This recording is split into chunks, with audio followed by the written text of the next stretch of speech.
Buenas tardes a todos, estimados alumnos. Vamos a ver con cuántos terminamos este curso.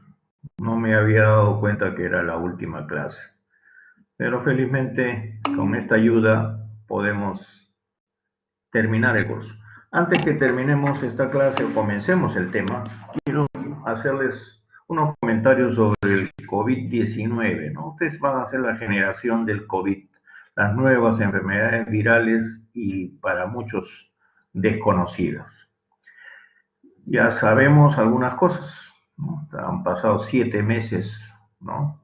Exactamente, en realidad 8 a 9 meses, depende de la fecha que le ponga China del inicio de su pandemia, del inicio de la pandemia, y estamos discutiendo vacunas, nuevos medicamentos, uso compasivo de medicamentos que incluye, para mí, aunque parezca un poco burlesco, hasta el agua de azar, ¿no? Uso compasivo, ¿no? Podemos probar de todo, no solo ivermectina, y que, como yo comentaba con otros colegas, va a bajar mucho la parasitosis intestinales, ¿no? Aunque no sirva de repente, mucho para el COVID, aunque hay mucha fe, ¿no? En ivermectina.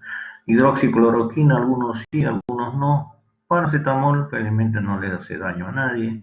Acitromicina, perfecto para la faringitis y de repente algún inicio de neumonía.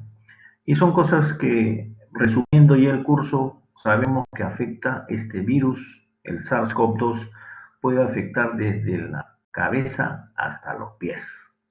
Comenzando por el cerebro, hay casos que no son respiratorios y que atacan el endotelio cerebral y a un paciente con malformaciones arteriovenosas congénitas lo mata. Comienza con un dolor de garganta, fiebre, dolor de cabeza, faringitis de repente primero, pero como estamos en pandemia tenemos que poner en primer lugar una infección leve por COVID. Cuando ya progresa a dificultad respiratoria, estamos bajando, ¿no? Del organismo, del cerebro a la garganta. Ya en la vez pasada mencionamos que por el mecanismo de trombos, por el mecanismo autoinmune que genera este virus, también puede afectar a la tiroides y por supuesto la paratiroides y sobre todo las adrenales. Por eso que terapéuticamente usamos dexametasona para suplir esa posible deficiencia. El corazón, ya, miocarditis. El hígado, sí, el común hígado graso que ustedes ya conocen, puede terminar, ¿no? Lograr una inflamación severa del hígado y posteriormente una cicatrización que ustedes saben produce una cirrosis. También en algunos síntomas de la infección por el COVID incluye la diarrea, ¿no es cierto? No la hiperdefecación, sino la diarrea. Después, ya sabemos, los riñones, a través de ese mecanismo autoinmune microvascular, también puede ser afectado. Los músculos también, no solo el dolor osteomuscular o mioarticular que ocurre en este cuadro, sino parece que hay daños directos también al músculo, a la fibra de músculo estriado. Bueno, pasemos ahora a la presentación en sí.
Bienvenidos nuevamente los 31 alumnos que se han unido a esta sesión. Como ya han podido darse cuenta, en endocrinología todo es basado en ejes, ¿no? Hipotálamo, hipófiso y la glándula respectiva. En este caso vamos a ver el eje sistema nervioso central, hipotálamo, hipófisis y testículos. No se olviden que en endocrinología todo es ejes y además los pacientes se pueden dividir y generalmente eh, van a un endocrinólogo o porque son muy altos o porque son muy bajos o porque son muy obesos o porque son muy delgados. Este es un recordatorio fisiológico, supongo que ya lo conocen, sobre estos ejes.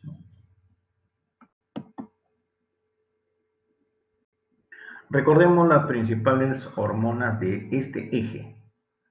Tenemos la LH, que viene de la hipófisis, ¿no? Y actúa sobre las células de Leydig en el testículo para producir testosterona. Y estimula también la síntesis de la proteína reguladora esteroidogénica aguda para la biosíntesis de hormonas tiroideas, o esteroideas, perdón. La otra hormona que viene de la hipófisis es la folículo estimulante, que actúa sobre las células de Sertoli o Sertoli y es el estimulante de los túbulos seminíferos. Pero acá no se olviden cómo esta FSH que actúa sobre las células de Sertoli tiene que ver con la proteína ligadora de andrógenos. Activa el plasminógeno. Tiene algo que ver con el mecanismo de coagulación, ¿no es cierto?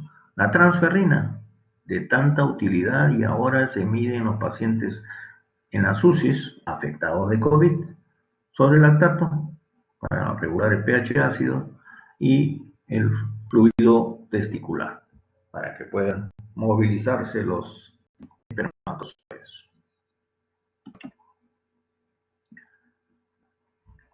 En endocrinología, en la fisiología endocrina, todo está basado en feedbacks, ¿no? O retroalimentaciones, positivos o negativos. En este caso, la testosterona ejerce una retroalimentación negativa y inhibe a nivel hipofisiario la secreción de LH y a nivel hipotalámico la de la hormona liberadora de gonadotrofinas o GnRH. La inhibe la folículo estimulante a nivel hipofisial. Este es un recuerdo de estos feedbacks. Ya sabemos que los testículos son siempre dos, ¿no? Cuando hay solo uno o uno más grande que otro, tenemos bueno, que podría ser normal, pero a veces las diferencias son muy notables, tendríamos que pensar que hay alguna deficiencia.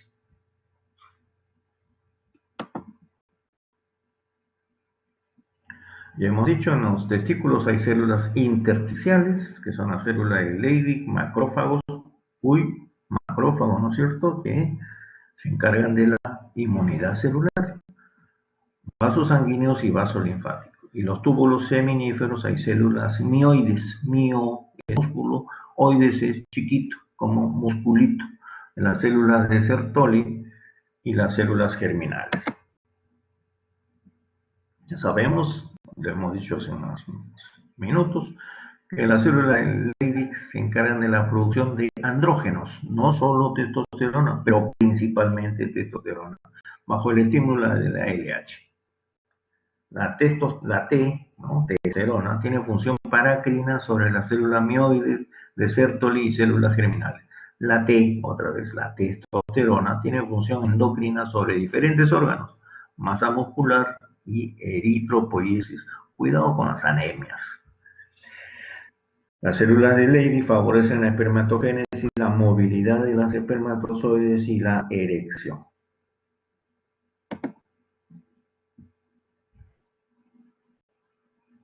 La testosterona se equilibra rápidamente entre sangre y órganos. Ya por eso el valor del suero es igual que la saliva. ¿Leyeron que últimamente había una prueba para el caso también para el COVID en la saliva? El 98% está unido a proteínas.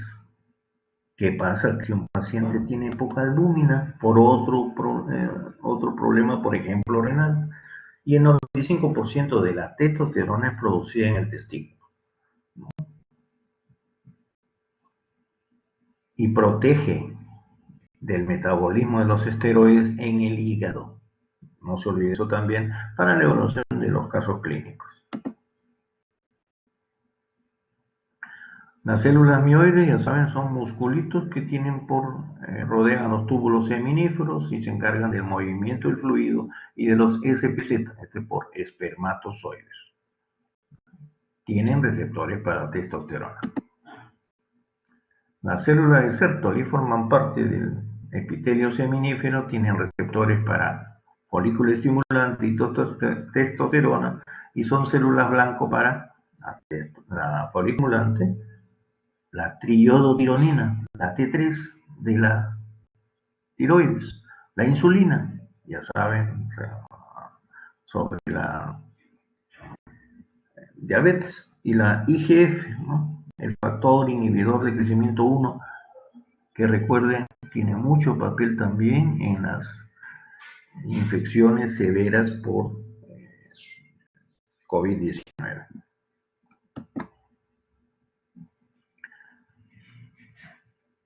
Produce diversos compuestos como la inhibina, ya lo hemos dicho, la ABP, esto es Androgen Binding Protein, la transferrina, el activador de plasminógeno, el lactato, como ya lo mencionamos. Hay una barrera hematotesticular también, que trata de regular el paso hacia los testículos de ciertas sustancias dañinas generalmente. ¿Qué es el hipogonadismo? Hipogonadismo masculino en el varón es la incapacidad del testículo para realizar sus funciones y, de acuerdo a la edad del sujeto, producir testosterona, espermatozoides o ambos. Los dos grandes daños son en el hipogonadismo, producen poca testosterona y producen pocos espermatozoides. Eso también ocurre en ancianos, ¿no es cierto? La testosterona es una hormona que afecta a muchos tejidos del organismo. Sus efectos, como la diferenciación sexual, son tiempo dependientes y no reversibles. Otros, como sus acciones sobre la aparición y mantenimiento de los caracteres sexuales secundarios y las proporciones corporales del varón, son parcialmente reversibles. Menos testosterona probablemente cambia la voz.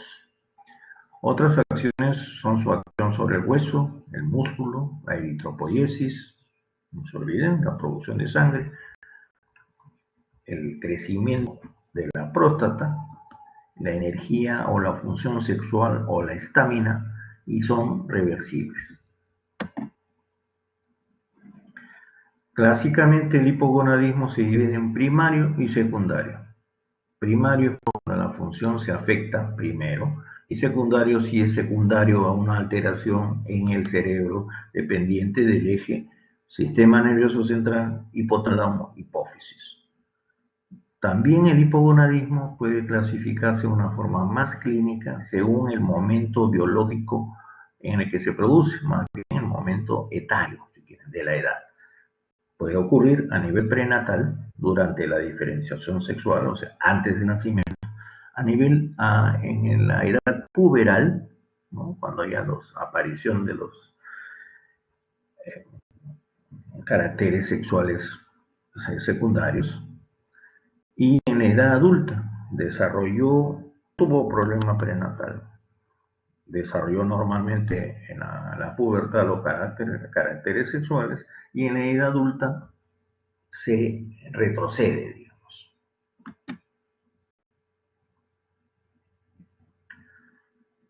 Dependiendo de la edad, ya hemos dicho, antes del nacimiento, antes de la pubertad o en la vida adulta, la intensidad de la alteración de la secreción de testosterona y la producción de espermatozoides, la presentación situación clínica del hipogonadismo varía. El diagnóstico de la deficiencia en el periodo neonatal puede diagnosticarse al momento del nacimiento por genitales ambiguos, ¿no? Los hermafroditas, ¿no?, como se les llama, el micropene, la criptidia, la presencia de micropene y o criptorquidia y o hipospadias. En el adolescente por pubertad retrasada y en el adulto por problemas sexuales, regresión de caracteres sexuales o infertilidad. Y pubertad retrasada, creo ya puede verse hasta los 20 años, ¿no?, que no desarrollan como varones con las características conocidas. La incidencia del hipogonadismo es variable según su etiología, pero es relativamente frecuente. El síndrome de Klinefelter varía entre 1 en 400 a 1 en cada 1000 recién nacidos vivos. Pero acuérdense de esto, el retraso constitucional del crecimiento y de la pubertad se puede encontrar hasta el 2.5% de la población, o sea, 1 en 40, ya no 1 en 400 como el Klinefelter. Y se han visto niveles de testosterona bajos en el 20% de hombres con fractura de cadera, y esto tiene que ver con la inmovilización que trae una fractura de cadera. Por lo que la frecuencia de formas adquiridas de hipogonadismo podría ser incluso más alta. Y siempre recuerden, nuestros órganos sexuales son los más débiles ante la naturaleza. Alcohol, tabaco, marihuana, cocaína, con mucho frío, mucho calor, pueden afectar nuestras hormonas masculinas y también las femeninas.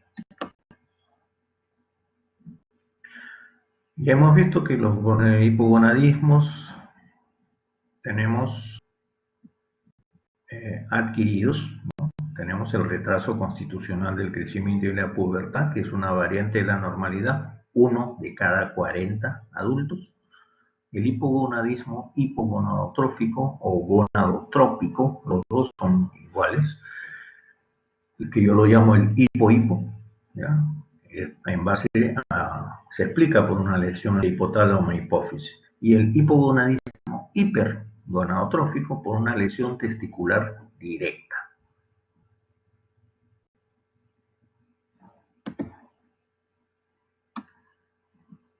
Veamos algunas causas de hipo-hipo.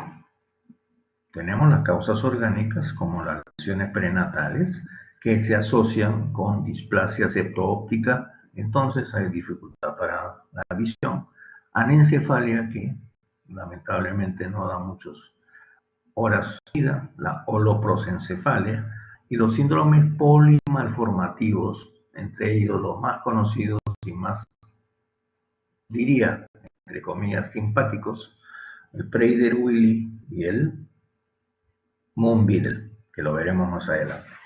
Lesiones adquiridas, tumores, irradiación craneal, hidrocefalia, enfermedades infiltrativas, infecciones, el COVID es una infección, ¿no? Alteraciones vasculares, traumatismos craneales, síndrome de silla turca vacía. Hay cosas idiopáticas que no se sabe por qué, pero tiene mucho que ver con la genética, ¿no? Tenemos el síndrome de Maestre de San Juan o de Calmon, ¿no? Ustedes ya saben la historia, quizás el Maestre de San Juan era un español y que lo describió casi 60 años antes que el doctor Calmon, pero el doctor Calmon lo publicó en una revista más o menos conocida. Alteraciones, causas idiopáticas de hipo-hipo o hipogonadismo hipogonadotrófico. Tenemos alteraciones en el gen DAX1, hipogonadismo hipogonadotrófico de origen en el adulto, y eso lo veremos más adelante, formas parciales de deficiencia de NRH, en las cuales tenemos el eunuco, el retraso constitucional del crecimiento y pubertad, casi una, no se olviden, casi una variante normal, 1 en 40 personas, o 40 varones, deficiencias genéticas en el receptor, ¿no? Alteraciones del gen de la subunidad beta para la FSH, también para el ALH, y deficiencias congénitas de múltiples hormonas hipoficiales.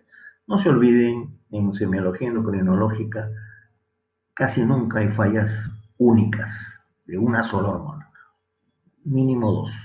Búsquenlas, busquen la semiología, los síntomas y signos sugerentes de la alteración de más de una hormona y ustedes serán unos buenos clínicos. Hay causas funcionales como el ayuno, el ejercicio físico, enfermedades graves como la sepsis, el coma hepático, el estrés severo. Hay enfermedades crónicas como la celiaquía, ustedes ya conocen en semiología digestiva, la enfermedad inflamatoria intestinal, las diversas hepatopatías, incluyendo el hígado graso, ¿no? El tan común hígado graso.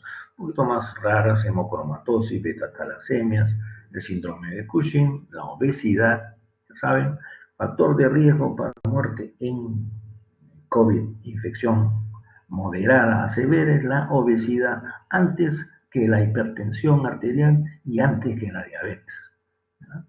La obesidad. También el hipotiroidismo es una forma de enfermedad crónica que puede causar un hipogonadismo hipogonadotrófico. Medicamentos.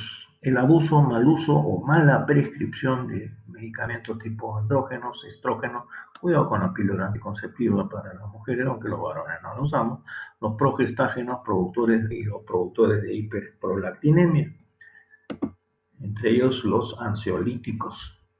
Ya vimos los síndromes polimalformativos, que son poco comunes, uno en 10.000, uno en 50.000 recién nacidos vivos. Tenemos los dos más importantes y más conocidos, el síndrome de Prader-Willi y el síndrome de Lawrence-Barrett-Moon-Biedl, o Moon-Biedl, o Lawrence-Barrett, como quieran.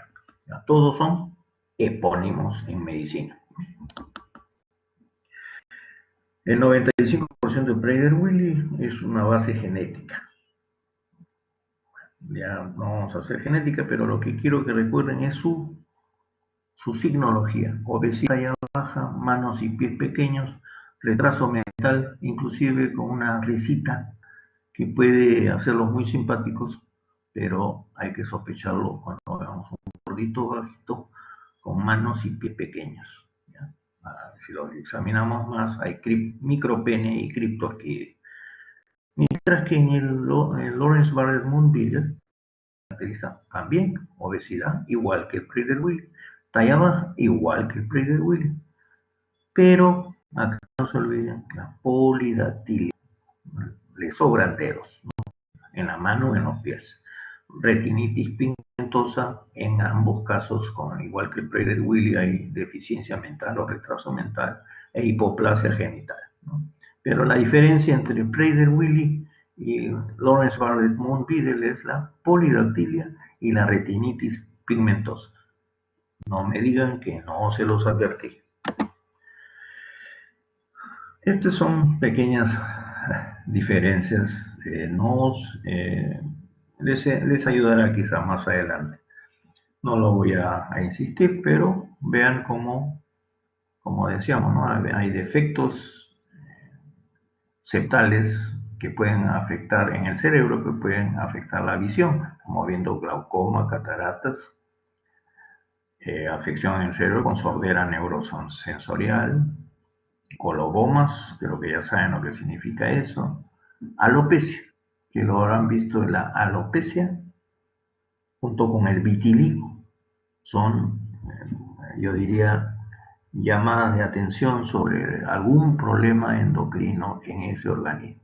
Claro, no le vamos a mandar un montón de tomografías, resonancias y pruebas hormonales o perfiles hormonales solo por el capricho, pero debemos seguir con atención esos casos y sobre todo vigilar a la familia, los antecedentes familiares, no se olviden de eso.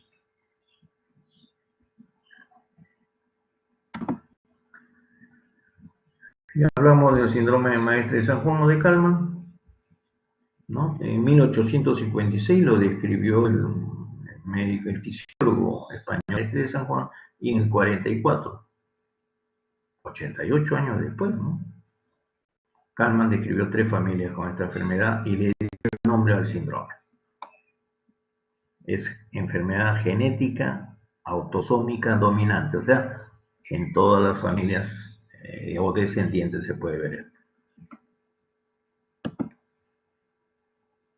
Y hablamos de la alteración en el gen DAX1 y que están asociadas, ya saben, no solo con hipogonadismo hipogonadotrófico, sino con hipoplasia adrenal congénita. Y creo que ya saben que estoy hablando acá. El hipogonadismo hipogonadotrófico de inicio en el adulto es una deficiencia aislada de la hormona liberadora de gonadotrofinas, la GnRH, que se inicia en el adulto. Ninguna lesión prenatal, ningún problema puberal, se casó, tuvo sus hijos y después comienza a ser un cuadro con signos evidentes de hipogonadismo hipogonadotrófico. Es pues una regresión postpuberal de la libido y fertilidad en un varón que haga una pubertad y una reproducción normal.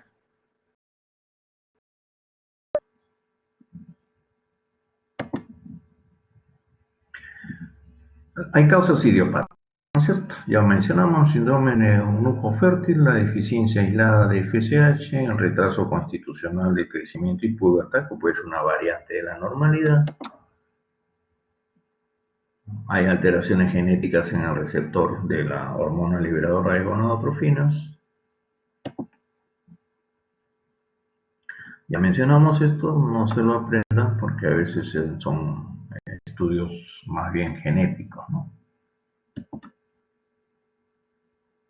Y no se olviden de deficiencias congénitas de múltiples hipoficiales. Acá están viendo déficit de LH, FSH. Volvamos. GH, TSH, prolactina. No se olviden que en el gen GH, los GH de hormona de crecimiento 1 cursan con micropene. O sea, no todo les crece, ¿no?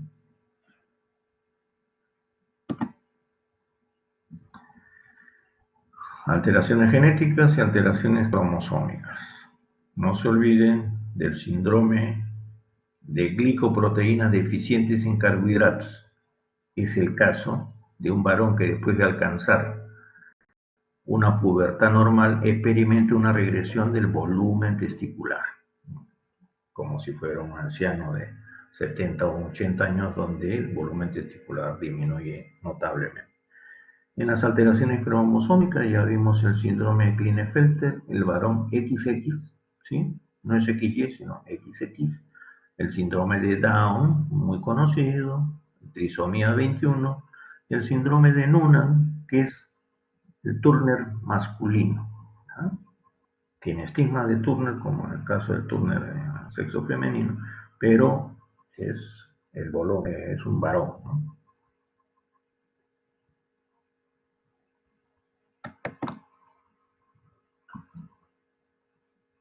Hay alteraciones múltiples genéticas que conllevan alteraciones de la diferenciación sexual.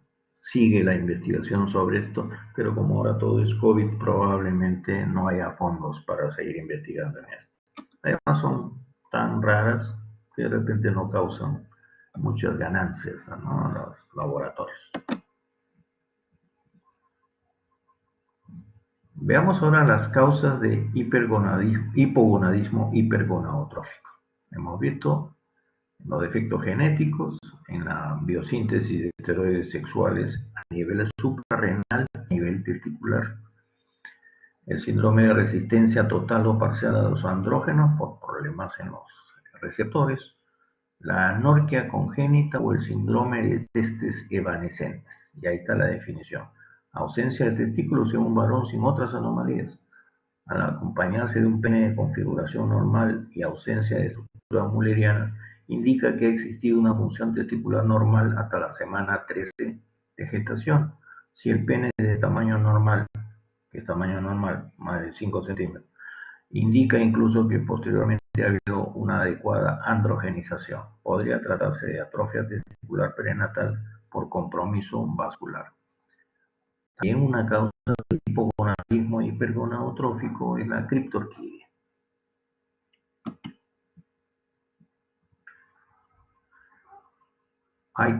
Las enfermedades crónicas son causa de hipogonadismo hipergonadotrófico, o sea, afectan directamente al testículo. Tenemos la anemia falciforme que puede producir microinfartos testiculares, ¿saben? Por esa forma que adopta el eritrocito, las distrofias miotónicas, la fibrosis quística, la insuficiencia renal, generalmente la crónica, ¿no? Estamos hablando de enfermedades crónicas, con niveles altos sobre todo de LH, ya que su clearance, depuración o aclaramiento está muy disminuido y se puede asociar a hiperprolactinemia. Nunca es solo hormonal afectada, siempre son dos y el cuadro puede enmascararse de varias formas.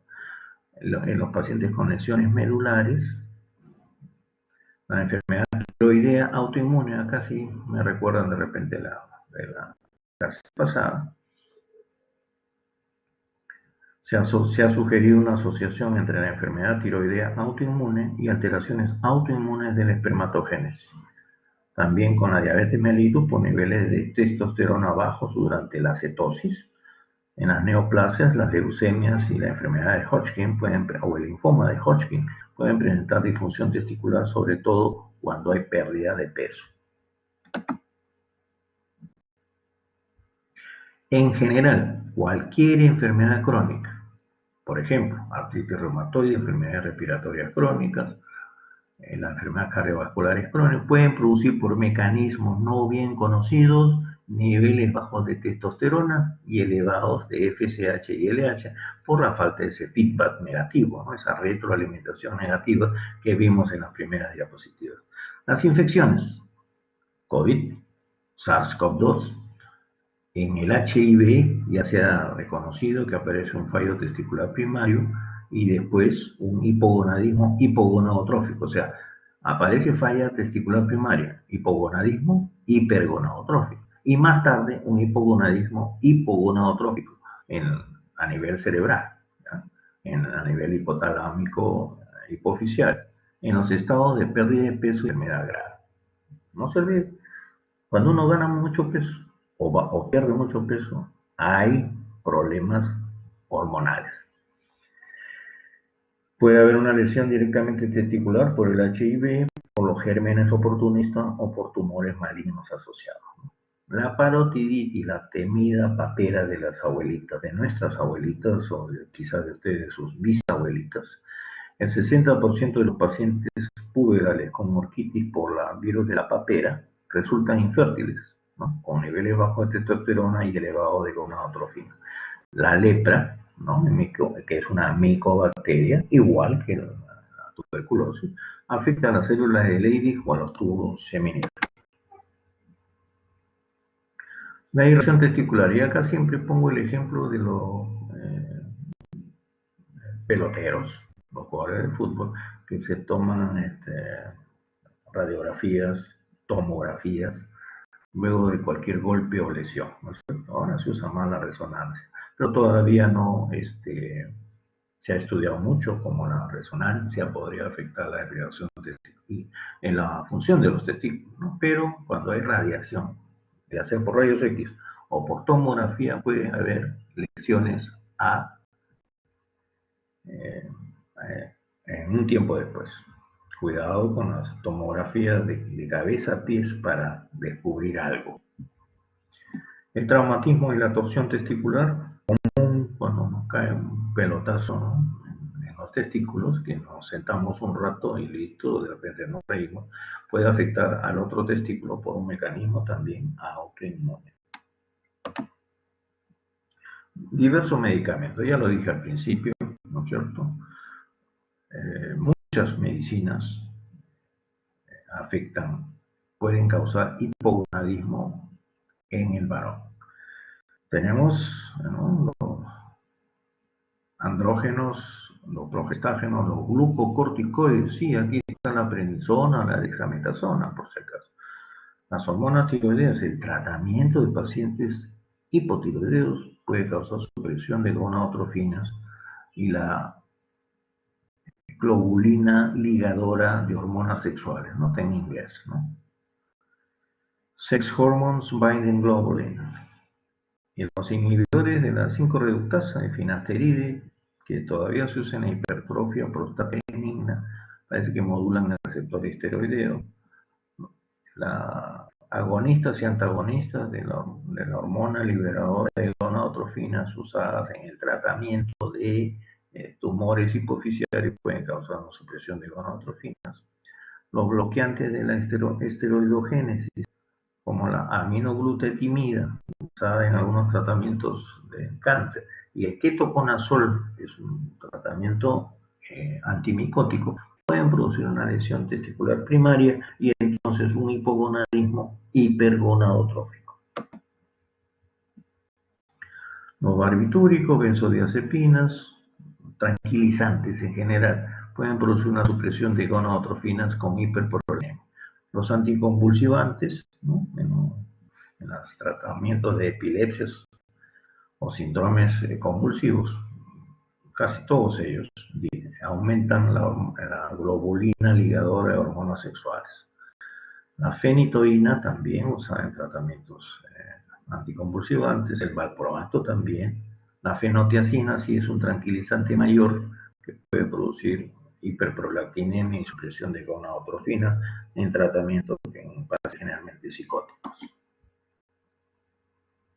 El haloperidol también, tratamiento que se da mucho en ancianos, pero bueno, dirán que ya no me interesa mucho su fecundidad o su reproducción, pero hay que tenerlo presente, sobre todo en pacientes de tipo psiquiátrico. Los antidepresivos en estas épocas de confinamiento, de aislamiento, de cuarentenas, de trabajo, de teletrabajo, podría aumentar, ¿no?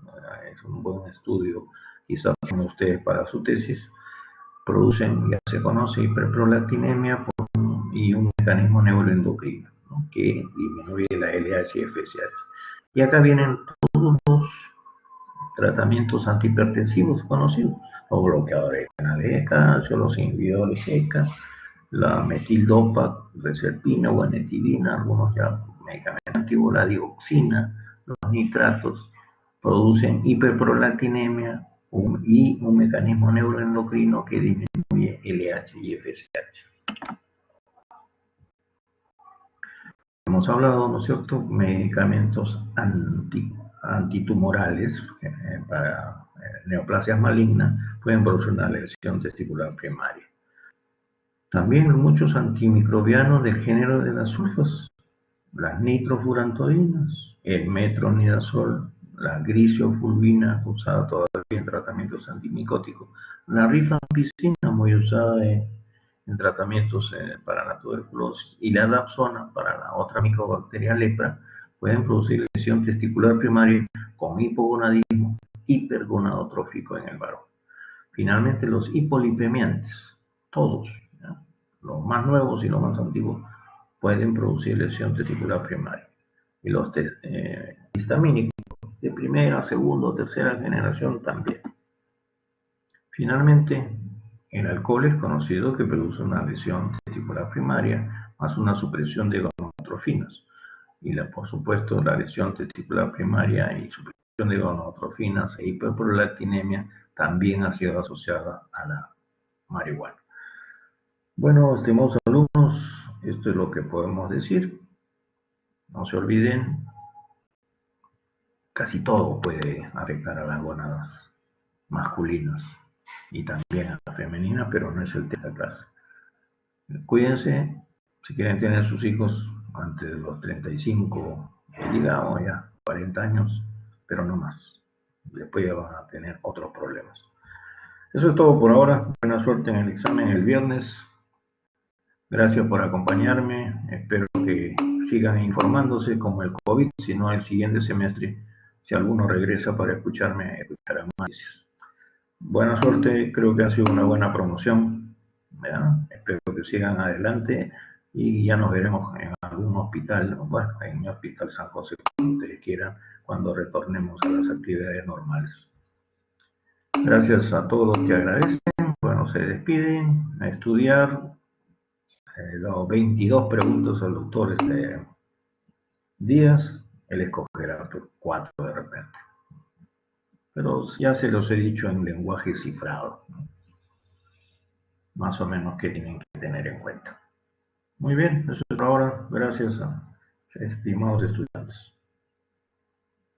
Hasta otro curso.